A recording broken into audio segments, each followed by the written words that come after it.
प्यारे भक्तों, आज आप श्रवण करें मार्गशीर्ष मास की तीसरे रविवार की व्रत कथा। एक था राजा, एक थी रानी। उनके पास सिपाही, घोड़े, दास दासियां, धन दौलत सब कुछ था। सिर्फ उन्हें संतान नहीं थी। इसी कारण राजा रानी बहुत ही दुखी रहते थे। संतान प्राप्ति के लिए उन्होंने हर तरह का दान धर्म, धार्मिक अनुष्ठान, जप मंत्र, व्रत, पूजा पाठ किए, लेकिन कोई फायदा नहीं हुआ। अब राजा रानी दोनों ही बुढ़ापे की ओर बढ़ते गए। बुढ़ापे की ओर जैसे ही बढ़ते गए, वैसे ही दोनों गहन सोच में पड़ गए। ये सोचकर कि उनकी कोई संतान नहीं है, तो फिर इतने बड़े राज्य का क्या होगा?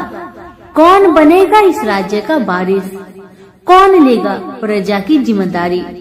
राजा रानी दिन रात इसी चिंता में रहने लगे। उन्हें तो अब खाना पीना भी अच्छी नहीं लगती। एक सुबह की बात है कि राजा के दरबार में एक साधु जी आए, तो दासी रानी को इतला करती है। तब वह दासी से कहती है, यह मेरा अंतिम दान धर्म है। इसके बाद में अपने हाथों से कोई दान धर्म नहीं करूंगी। रानी चावल भरा छाछ हाथ में लेकर बाहर आती है और साधु की झोली में भिक्षा डालने के लिए आगे बढ़ती है, तो उसके चेहरे पर छाई हुई चिंता साधु की दृष्टि में आती है। वह पूछते हैं, क्या बात है रानी साहिबा, क्या हुआ है? आप इतनी चिंतित और उदास क्यों है? तब रानी ने साधु महाराज को अपनी सारी व्यथा सुनाई और सिसकने लगती है। उस पर वह साधु कुछ पल गंभीर हो जाते हैं और कहते हैं, चिंता मत करना रानी साहिबा, आपकी संतान होगी, आपकी इच्छा पूरी हो जाएगी। चिंता ना करें, आपकी कोख से एक पुत्र जन्म लेगा। मात्र वह 14 साल तक ही आप लोगों को मिलेगा। उसके आगे वह इस मृत्यु लोक में नहीं रह पाएगा। इससे बढ़कर आपको कुछ देना मेरे लिए संभव नहीं है। अपनी बात पूरी करते उसने अपनी झोली में हाथ डाला, थोड़ी सी भाभूत निकालकर रानी को दे दी और कहा, आप और महाराज दोनों इसे बांटकर ग्रहण करना। आपको जल्द ही पुत्र प्राप्ति होगी। इतना कहकर साधु अपनी राह में चले गए। उनके जाने के बाद रानी सोचने लगी, 14 साल तो 14 साल ही सही, उतने समय के लिए हमें पुत्र तो मिलेगा, यही काफी है। उतने साल तक मैं उसे जी जान से बड़ा करूंगी, उसे ढेर सारा लाड़ दुलार करूंगी, अपनी संतान की हर मुरादे को पूरी करूंगी। उस रात अपना सारा राजकाज खत्म करके राजा जब रानी के महल में गए, तो रानी ने क्या किया कि राजा को सारी बात बताई जो साधु जी ने उन्हें बताया था। रानी ने साधु की दी भभूत राजा को दिखाकर बोली, साधु महाराज ने यह भभूत हम दोनों को ग्रहण करने को कहा है। राजा बोले, इतना दान धर्म किया, जब तब किया, कोई फल नहीं मिला। अब इस भभूत से हमें संतान प्राप्ति होगी, ऐसा है क्या? उस पर रानी बोली, जब इतना सब कुछ किया तो अब यह भी सही करके देख लेते हैं। अब बेमतलब की उस साधु के क्रोध को क्यों हम बुलावा दे? राजा को अब किसी पर विश्वास नहीं था, लेकिन पत्नी को दुख न पहुँचे इसलिए वह राजी हो गए। राजा राजी हो गया तो फिर क्या होता है कि राजा रानी दोनों नहाते धोआते हैं, फिर अपने अपने भगवान का स्मरण करते हैं, अपने पुरखों को स्मरण करते हैं और उस साधु महाराज का नाम स्मरण करके वह भभूत बांटकर दोनों खाते हैं। उसके बाद दोनों निश्चिंत होकर सो जाते हैं। तो कुछ दिन गुजर जाते हैं और साधु द्वारा कहे अनुसार रानी गर्भवती हो जाती है। उस पर राजा रानी दोनों की खुशी का गमन नहीं समाती। राजा रानी से बोला, महारानी सचमुच साधु महाराज की कृपा हो गई। समय बीतते गया, 9 महीना पूरा हो गया तो रानी ने एक सुंदर गोरे पुत्र को जन्म दिया। राजा ने बड़ी धूमधाम से पुत्र का नामकरण किया। सारे राज्य में 8 दिन तक अन्य सत्पर्ण रखा, उत्सव मनाया गया। अब पुत्र की कुंडली देखने के लिए राज्य के सबसे विद्वान पंडित जी को बुलाया। पंडित जी आते ही कुंडली देखकर बड़े चिंतित में पड़ गए और कहने लगे, महाराज हमारा राजपुत्र सिर्फ 14 साल तक हमारे पास रहेगा। राजा को इस बात की भनक थी ही। रानी को भी साधु महाराज की बात याद थी। दोनों पति पत्नी चुपचाप रहते हैं। उसके बाद राजा और रानी बड़े लाड़ प्यार से बेटे की परवरिश करते हैं। उसकी हर ख्वाहिश पूरी करते हैं। थोड़े समय के लिए ही सही भगवान ने संतान की अपनी मुरादें पूरी कर दी। इसे वे समाधान मानते थे। राजपुत्र दिन प्रतिदिन बड़ा होता है। जब वह 7 साल का हो जाता है तो राजा एक अच्छे गुरु की नियुक्ति करके उसे पढ़ाई लिखाई, राजशास्त्र, शास्त्र विद्या, घोड़सवारी इत्यादि 12 विद्याओं का शिक्षण देते हैं। जब वह सब शास्त्र विद्या में पारंगत हो जाता है और 12 साल की उम्र का हो जाता है तब एक अच्छी सी राजकन्या खोजकर उसकी शादी कर दिया गया। शादी के 2 साल बीत जाते हैं। बेटा 14 साल का हो जाता है। एक दिन राजपुत्र राजा से बोला, पिताजी मैं अपना सारा राज्य घूमकर देखना चाहता हूँ। आज तक मैंने सिर्फ इस राजबाड़े के अतिरिक्त कुछ नहीं देखा है। बेटे की बात सुनकर राजा बड़ी चिंतित हुए, क्योंकि पुत्र को 14वां साल शुरू हो गया था।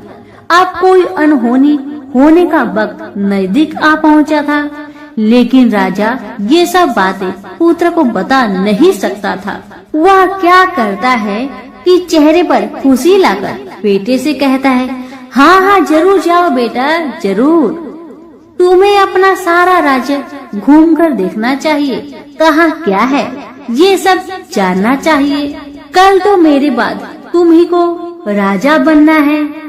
मात्र एक बात का ध्यान रखे कि तुम जहाँ जा रहे हो, क्या कर रहे हो, क्या बात अपनी पत्नी को नहीं बताना। पुत्र ने कहा, ठीक है पिताजी, आपने जो कहा है मैं वैसा ही करूँगा। तो होता है ये कि राजपुत्र दिन भर अपने पत्नी के साथ मौज मस्ती करता है, खुशियाँ मनाता है और रात को ठीक 12 बजे बिस्तर से उठकर बाहर चला जाता है। फिर पौ फटने से पहले वापस अपने महल में आकर सो जाता है। ऐसे बहुत दिनों तक चलता रहा। अब पुत्र का 14वां साल खत्म होने में कुछ दिन ही बाकी रहते हैं। इतने में ये होता है कि उसकी पत्नी यानी छोटी रानी रात में जाग जाती है। वह देखती है कि बिस्तर पर राजपुत्र नहीं है। वह महल में सब जगह देखती है तो राजपुत्र कहीं भी नजर नहीं आते। तो ये बात वह किससे कहेगी और क्या करेगी। बेचारी चुपचाप रहती है। फिर भोर होने पर वह देखती है कि उसका पति अपनी जगह पर सोया है। छोटी रानी अपने पति से कुछ नहीं पूछती, लेकिन दूसरी रात भी वैसा ही होता है। तीसरी रात, चौथी रात, ऐसे ही बहुत दिन तक चलता है। रानी बहुत चिंतित हो जाती है। पति रात को जाता कहाँ है, किससे मिलने जाता है। छोटी रानी के मन में ढेर सारी सवाल उमड़ जाते हैं, लेकिन छोटी रानी को राजकुमार से सवाल करने में डर लगता था। शायद उसका पति गुस्सा हो बैठे। सास ससुर से पूछने के बारे में सोचा तो उसकी कुल मर्यादा बीच में आ जाती थी। इसी तरह मन ही मन में बेचैन रहती थी। इस हालत में उसे खाने पीने में दिलचस्पी नहीं होती थी। वह दुबली पतली हो जाती है। उसी राज्य में एक फूल बेचने वाली एक बूढ़ी मालिन रहा करती थी। वह हमेशा छोटी रानी को फूल देने उसके महल में आती थी। उस बुढ़िया का ध्यान छोटी रानी पर जाता है। वह उससे पूछती है, बेटी तुम्हें किस बात का दुख है? तुम इस तरह सूख कर कांटा क्यों बनी जा रही हो? उस पर रानी कहने लगी, क्या बताऊं बूढ़ी अम्मा, तुम्हारा राजपुत्र हर रात बिस्तर पर से उठकर कहीं और चला जाता है और सुबह भोर होते ही वापस आकर सो जाता है। वह कहाँ जाता है? प्रेमिका से मिलने जाता है क्या? यह सोचकर मैं अन्न जल ग्रहण नहीं कर पाती और सूख सूख कर इस तरह कांटा बन गई हूँ। बुढ़िया सब बात सुनकर उसे एक उपाय बताती है और कहती है, बेटी तुम ऐसा ही करना, आज रात तुम सोना मत, उसके पीछे जाकर देखना कि वह कहाँ जाता है, क्या करता है, उसकी अच्छी तरह से पहरेदारी करना। इस पर छोटी रानी ने कहा, मुझे नींद आ गई तो मैं क्या करूँगी?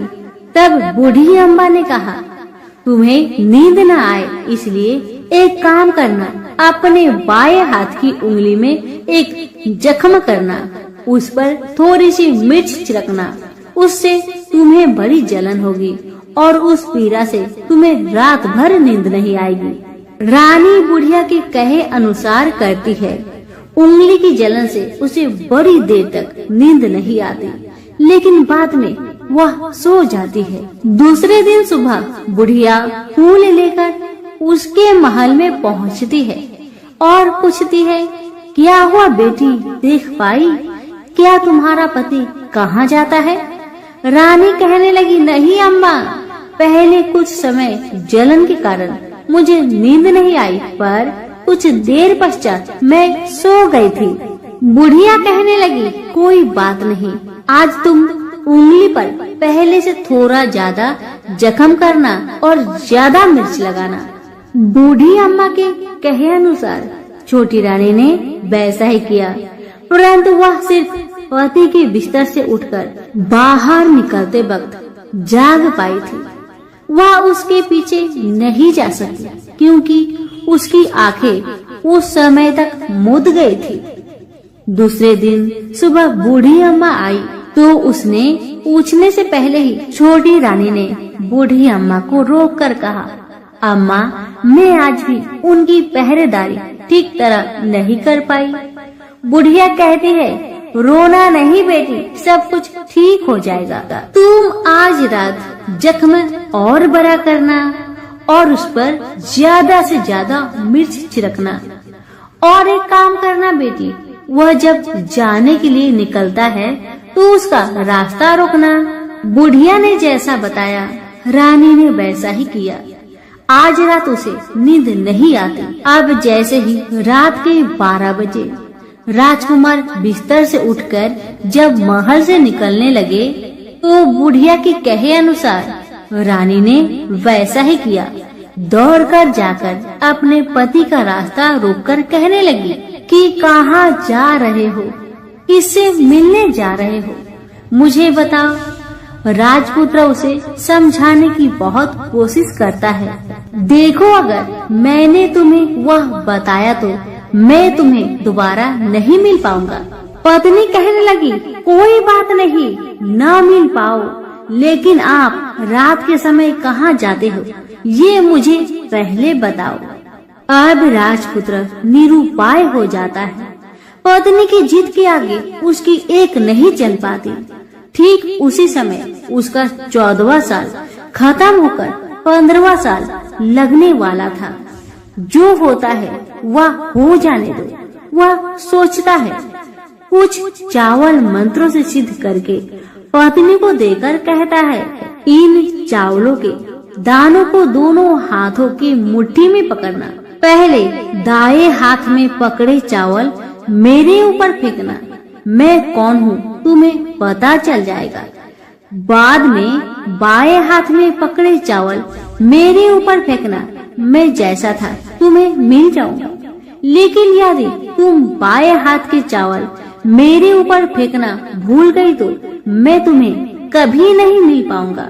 राजकुमारी ने कहा, मैं नहीं भूलूंगी।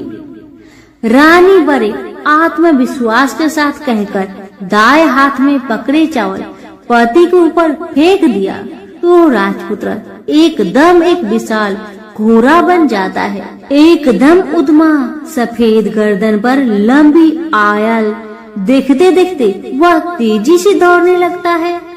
रानी उस घोड़े को एकदम आश्चर्य से देखने लगती है और पति ने बाएं हाथ के चावल फेंकने की जो बात कही थी वह भूल जाती है। उसकी आंखों के सामने घोड़ा महल से बाहर निकलकर चला गया।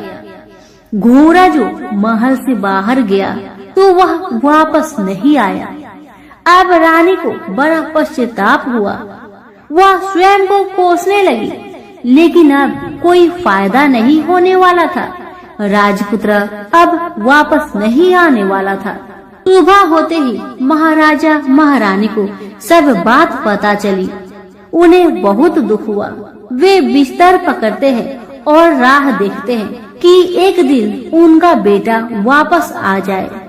इस तरह 1 महीना गुजरा, 2 महीने गुजरे, 3 महीने गुजरे, आखिर 6 महीने पूरे हुए। राजपुत्र का कोई आता पता नहीं लगा।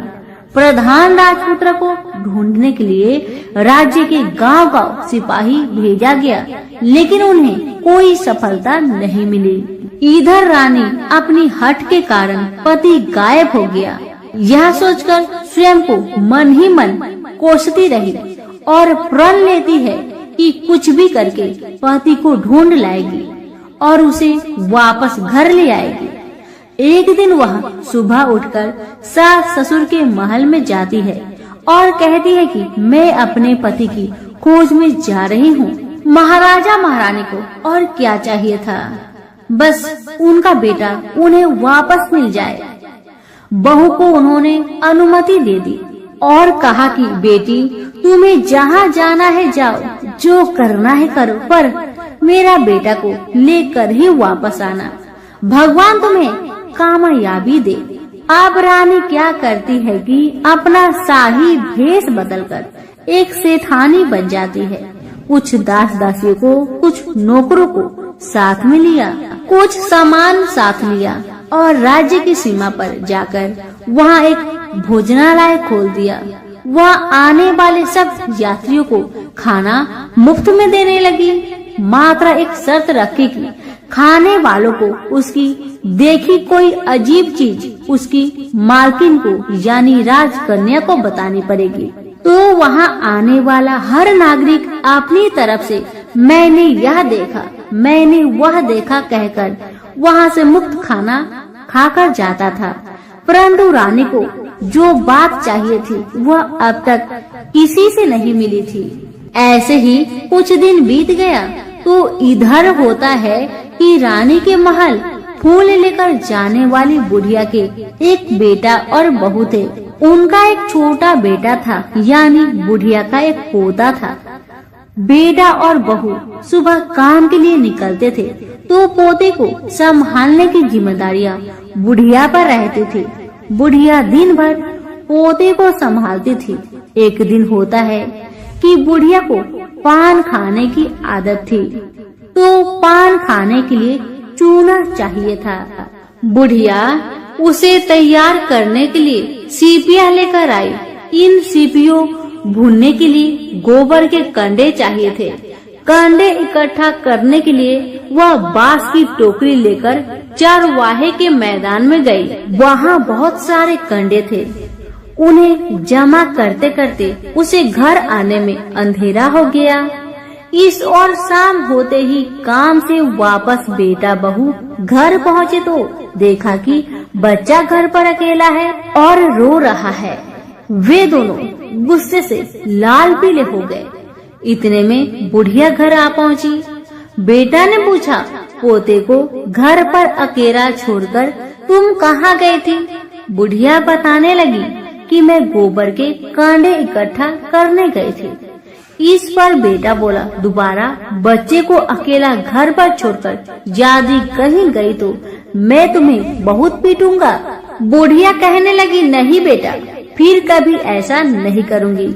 लेकिन दूसरे ही दिन बुढ़िया वह बात भूल गई और फिर चरवाहे के मैदान पर कंडे इकट्ठा करने चली गई। शाम को जब बेटा बहू काम से वापस लौटे तो देखते हैं कि बच्चा घर पर अकेला है और वह रो रहा है।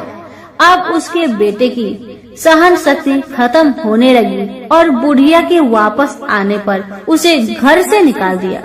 बुढ़िया रात भर घर के बाहर अंधेरे में बैठी रही और सुबह होते ही हाथ में टोकरी लेकर कंडे इकट्ठा करने के लिए निकल गई। उस दिन उस पर कंडे इकट्ठा करने का मानो पागलपन सवार था। कंडे इकट्ठा करते करते जब अंधेरा छा गया उसे मालूम ही नहीं चला।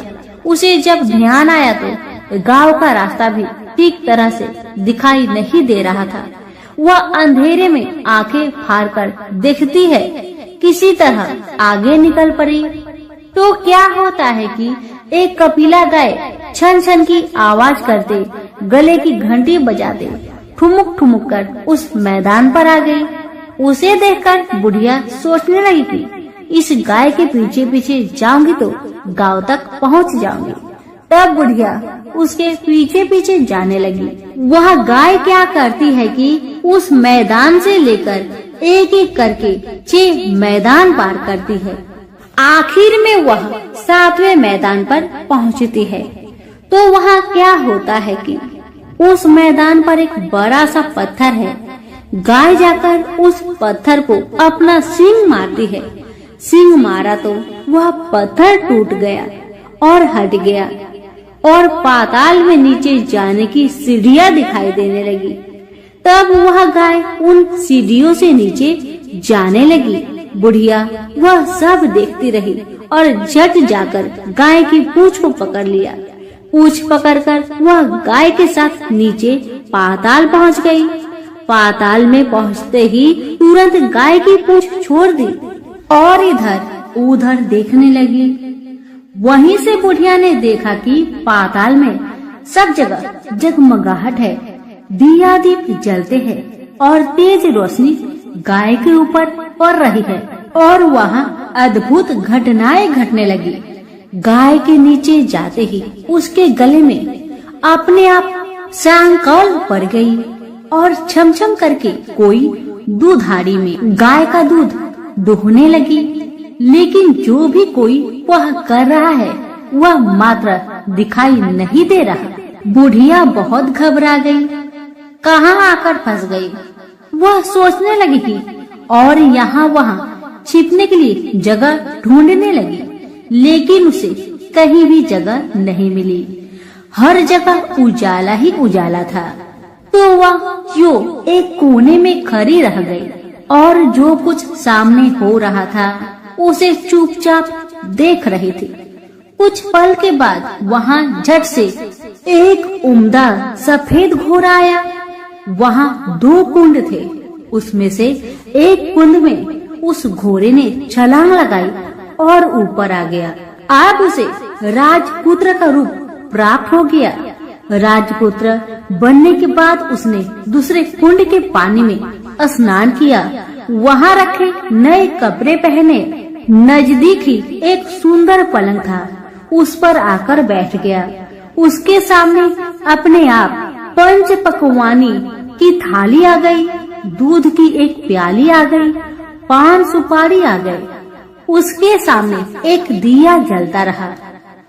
राजपुत्र ने खाना खाया, दूध पिया, 5 सुपारी खाया और बिस्तर पर लेट जाने से पहले सूर्य देव का स्मरण करके सामने जलते हुए दिए से पूछा, दिए दिए दीप कर मेरे माता पिता क्या कर रहे हैं। दिया बताने लगा, बेटे के सुख में डूबे हैं। राज्य कौन संभाल रहा है? राज्य प्रधान संभालता है।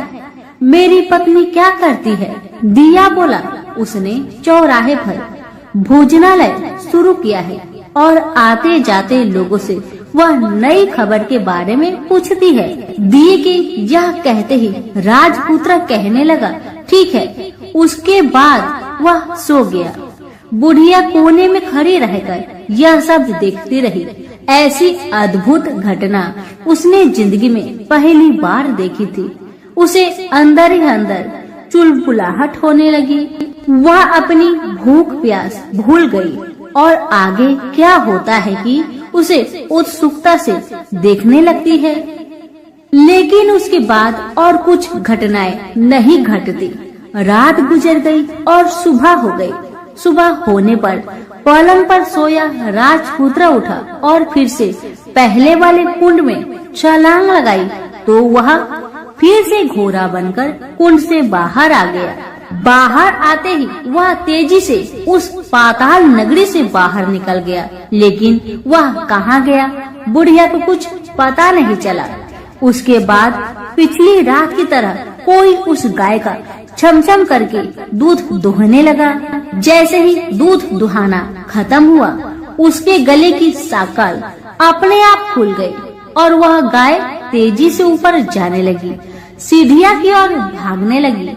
गाय को दौड़ते देखकर बुढ़िया सोचने लगी, अब गाय के साथ यहाँ से ऊपर जाना ही समझदारी है, नहीं तो कोई मुसीबत आकर मेरे ऊपर टपक जाएगी। झट से उसने गाय की पूंछ पकड़ ली और गाय के साथ ऊपर आ गई। गाय जब ऊपर मैदान में पहुंची तो उस सुरंग का रास्ता अपने आप बंद हो गया और उसके मुंह पर एक बड़ा सा पत्थर पूर्ववत खड़ा हो गया।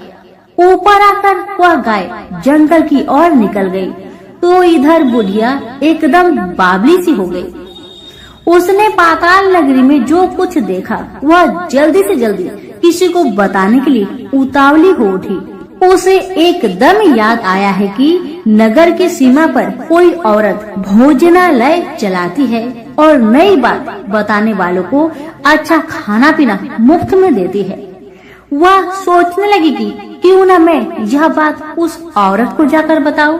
यदि उसे यह बात पसंद आ गई तो बाकी जीवन खाने पीने की झंझट से मुक्ति मिलेगी। बुढ़िया ने मन में तय किया और तुरंत उस भोजनालय के द्वार पर टंगे नगाड़े के सामने खड़ी हो गई और जोर जोर से नगाड़ा बजाना शुरू किया। नगाड़े का इस तरह शोर सुनकर मालकिन यानी छोटी रानी मन से प्रसन्न हो जाती है कि शायद कोई बड़ी बात लेकर यहाँ आया है। रानी सिपाहियों को आदेश देती है, जाइए और जो कोई आया है उसकी अच्छी खातिरदारी कीजिए। आदेश पाते ही सिपाही नीचे दौड़ गए तो एक बुढ़िया नगाड़ा बजा रही है। उन्होंने पूछा, क्यों रे बुढ़िया, क्या हुआ, क्यों नगाड़ा बजा रही हो? बुढ़िया बोली, कुछ नहीं बेटा, यहाँ खाना मिलता है ना, इसलिए आई हूँ। बुढ़िया ने सिपाहियों से बोला, खाना मिलेगा? सिपाही बोले, हाँ मिलेगा, लेकिन तुझे कोई नई बात बतानी पड़ेगी। बुढ़िया बोली, हाँ बताऊंगी। एक बात मालूम है मुझे। इस पर सिपाही उसे अंदर लेकर आए। उनको मालकिन का आदेश था कि जो कोई बूढ़ा बुजुर्ग वहाँ आए उनके साथ अच्छी तरह पेश आना, उनका अच्छा आदर आतिथ्य करना। तो सिपाही ने इस बुढ़िया का भरपूर आदर आतिथ्य किया। उसे बड़ी सी थाली भरकर व्यंजन परोसते हैं। बुढ़िया कुछ दिनों से भूखी थी, वह खाने पर टूट पड़ी। खाना खाने के बाद सिपाही ने उसे नई साड़ी पहनने को दी। उसके बाद उसे लेकर रानी के पास आए। बुढ़िया और रानी ने तुरंत एक दूसरे को पहचान लिया। बुढ़िया बोली, बेटा तुम हो? और रानी बोली, बूढ़ी अम्मा आप है? बड़ी देर तक दोनों भली भांति की बातें करती रही। आखिर पुरवनी बुढ़िया से कहने लगी, अम्मा अब बताओ तुमने क्या बात नई देखी है? बुढ़िया बोली, मैंने कोई नई बात देखी नहीं है, वह तो मेरे पास तुम्हें देने के लिए खाने के लिए पैसे नहीं थे, इसलिए मैंने झूठ कहा और नगारा बजाया। रानी ने कहा, अम्मा घबराना नहीं, मैं किसी को तुम्हारा नाम नहीं बताऊंगी। फिर भी बुढ़िया मैंने क्या देखा, कब देखा करके आनाकानी करने लगी। इस पर कुंवर रानी ने उससे कहा, देखो अम्मा, यदि तुमने मुझे वह नई बात बताई तो मैं जिंदगी भर तुम्हारी देखभाल करूंगी, तुम्हें रानी माता की तरह रखूंगी। अब बुढ़िया बताने को तैयार हो गई। उसने जो कुछ उस चर गवाहे वाले मैदान पर देखा था वह सब कुछ कुंवर रानी को बता दिया। बुढ़िया की वे बात सुनकर कुंवर रानी को यकीन हो गया कि वह राजपुत्र उसी का पति है। वह तुरंत बुढ़िया से कहने लगी, अम्मा मुझे उस जगह पर ले चलो। तब बुढ़िया बोली, नहीं बेटी, वह पाताल राज्य है, सांप है, यदि किसी ने तुम्हें देख लिया तो तुम्हारी जान खतरे में पड़ सकती है।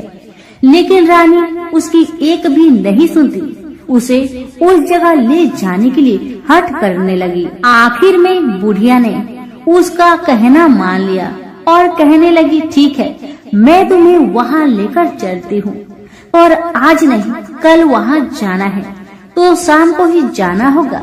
तो दूसरे दिन दोपहर को रानी बुढ़िया के साथ उस मैदान पर गई और एक जगह छुपकर गाय की आने की राह देखने लगी। दिन ढलते ही अंधेरा घेरने लगा है और गाय हमेशा की तरह वहाँ आ गई। मैदान के उस कोने में जाकर उसने पत्थर पर सींग मारा तो झट से पत्थर हटकर वहाँ सुरंग में जाने का रास्ता खुल गया। गाय उस रास्ते से नीचे उतरने लगी तो बुढ़िया रानी से कहने लगी, जल्दी आगे बढ़ो बिटिया, हम गाय की पूंछ पकड़कर नीचे उतरेंगे। तो दोनों गाय की पूंछ पकड़कर नीचे उतर गई। बुढ़िया पहले जिस कोने में छिपी हुई थी उसी कोने में छिप गई। अब नीचे सब कुछ पहले जैसा घटित हो रहा था। गाय के गले में अपने आप साकल पड़ गई। कोई अदृश्य रूप से उसका दूध दोहने लगा। एक सफेद उद्मा घोड़ा ने आकर एक कुंड में छलांग लगाई तो राजपुत्र के रूप में ऊपर आया। वह राजपुत्र दूसरे कुंड में नहाने लगा। बाद में उसके सामने खाने की थाली आ गई, दूध की प्याली आ गई, पान बीड़ा आ गई। राजपुत्र सब ग्रहण करके सोने के लिए पलंग पर गया तो सोने से पहले सूर्य देव का स्मरण करके दिए से पूछने लगा, दिए दिए दीपंकर, मेरे माता पिता क्या कर रहे हैं? तो दिया कुछ जवाब नहीं दिया बल्कि वह बुझने लगा है। तब राजपुत्र को कुछ अघटित हुआ। इसका संदेह हो गया कि वह उदास हो गया और जो कुछ हुआ है वह हो जाने दो, ऐसा सोचकर सोने के लिए बिस्तर पर लेट गया। अब रानी का संयम छूट गया। वह दौड़कर पति के पास गई और उसके पैर पकड़ने के लिए आगे बढ़ने लगी। राजपुत्र तुरंत ही पत्नी को पहचान लिया। वह झट से पीछे हट गया और चिल्लाने लगा, नहीं नहीं, मुझे मत छूना, सर्वनाश हो जाएगा। रानी दोनों हाथ जोड़कर पति से अपनी भूल स्वीकार करने लगी। स्वामी, मुझसे भूल हो गई है। मुझे आपसे नहीं पूछना चाहिए था कि आप रात को कहाँ जाते हो। मैं अपनी भूल स्वीकार करती हूँ। मुझे मेरी भूल की सजा मिल गई है। अब आप घर चले। आपके वियोग में आपके माता पिता ने बिस्तर पकड़ लिया है। आपकी प्रजा भी बहुत दुखी है।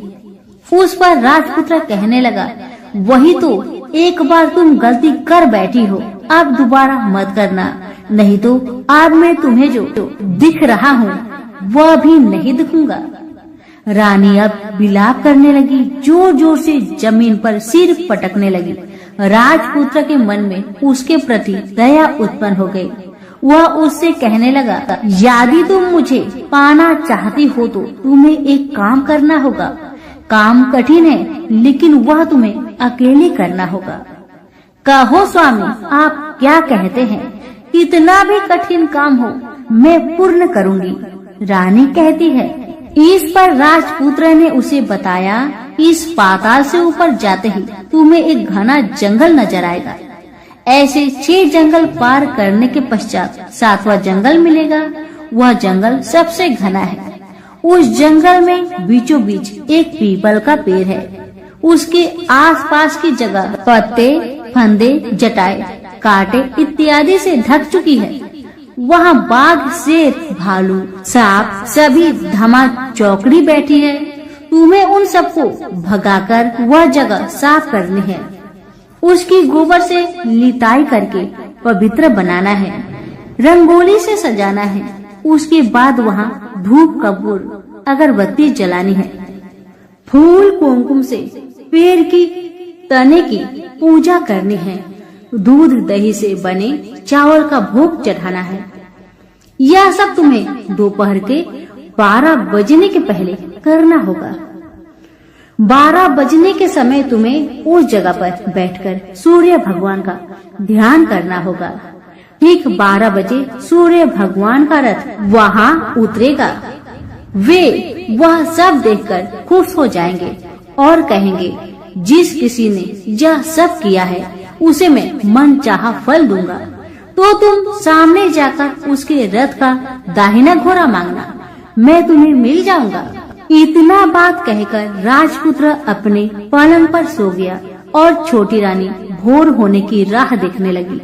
भोर होते ही वह बुढ़िया के साथ गाय की पूंछ पकड़कर ऊपर आ गई। ऊपर आने के बाद वह बुढ़िया से कहने लगी, अम्मा अब मैं अकेले ही आगे जाऊंगी, तुम भोजनालय वापस जाओ। वह जंगल में जाकर राजपुत्र की बताई जगह ढूंढने लगी और स्वयं आरी से वह जगह साफ कर दी। बाद में राजपुत्र ने जैसे बताया वैसी लिपाई पुताई करके वापस आ गई। दूसरे दिन पौ फटने से पहले ही और जंगल में उस जगह पहुंची। वहां जाकर इत्र गुलाब का पानी छिड़ककर वह जगह सुगंधित की। धूप अगरबत्ती जलाकर उसे पवित्र किया और पूजा की। सब सामग्री वहाँ तैयार रखकर सूर्य भगवान का ध्यान करने बैठ गई। जैसे कि पति ने बताया था, दोपहर को ठीक 12 बजे सूर्य भगवान का रथ उस पीपल के पेड़ पर आकर रुका है।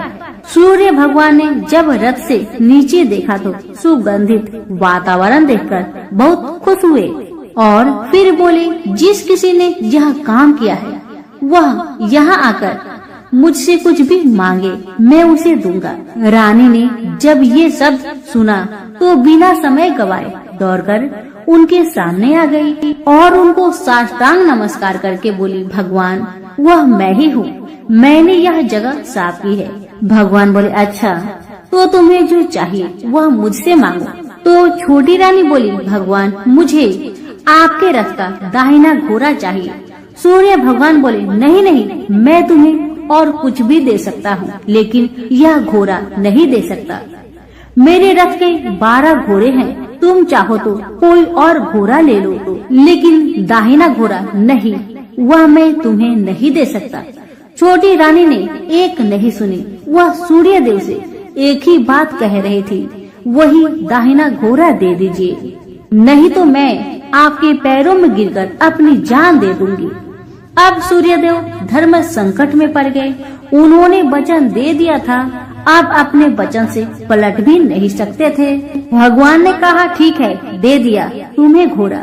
सूर्य देव ने कहा, फिर एक बात और भी कही, देखो मैंने तुम्हें घोड़ा तो दिया है, लेकिन वह तुम्हें यहाँ नहीं मिलेगा, तुम्हें उसे पाताल में जाकर लाना होगा। रानी बोली, पाताल में ही क्या भगवान, मैं उन्हें पाने के लिए कहीं भी जा सकती हूँ।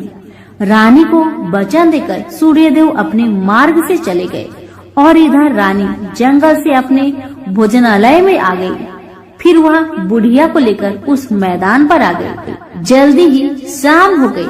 शाम होते ही वहाँ वह गाय आ गई और उसने सींग मारकर सुरंग का पत्थर हटाया तथा नीचे उतरने लगी। रानी और बुढ़िया जल्दी जल्दी उसकी पूंछ पकड़कर नीचे उतर गए। नीचे पाताल में सब घटनाएं पहले की तरह ही घटने लगी। घोड़े का एक कुंड में नहाकर राजपुत्र बन जाना, नहा धोकर पलंग पर जाकर बैठना, तो उसे खाने की थाली, दूध की प्याली आना, पान पीरा आना। लेकिन आज एक बात नई घटी।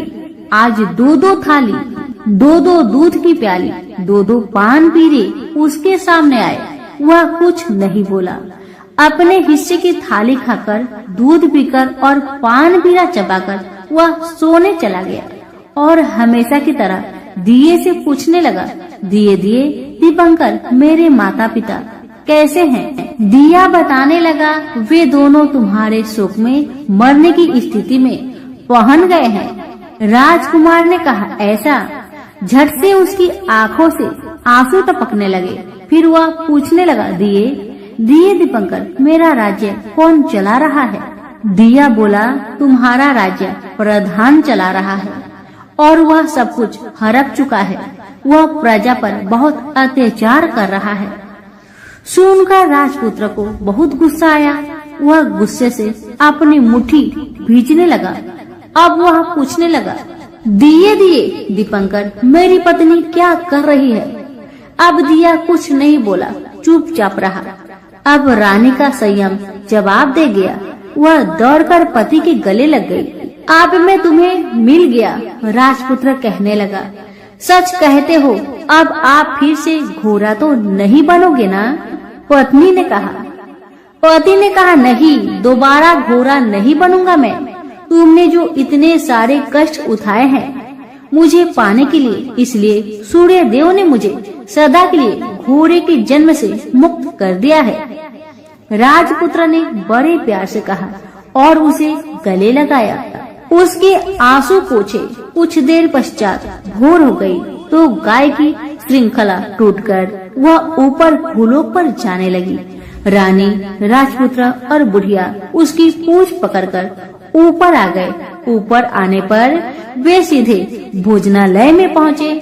वहाँ का सब सामान लोगों में बांट दिया और उसको ताला लगाकर अपने राज्य में लौट गए।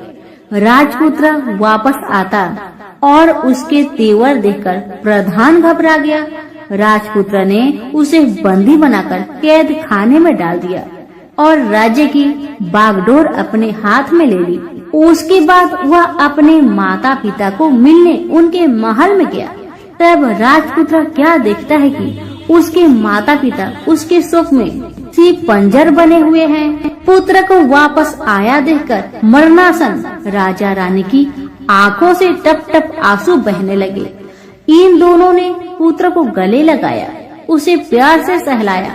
इतना होने के बाद उनके सेहत में एकदम सुधार आने लगा।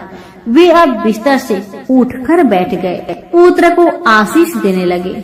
राजपुत्र के आने की खबर तुरंत राज्य भर में फैल गई। प्रजा खुशी से फूली नहीं समाई। प्रजाजन राजमहल के सामने इकट्ठे हो गए। राजपुत्र ने भी उन्हें दर्शन दिए और आज से उन्हें कोई दुख नहीं पहुंचाएगा, ऐसा वचन भी दिया।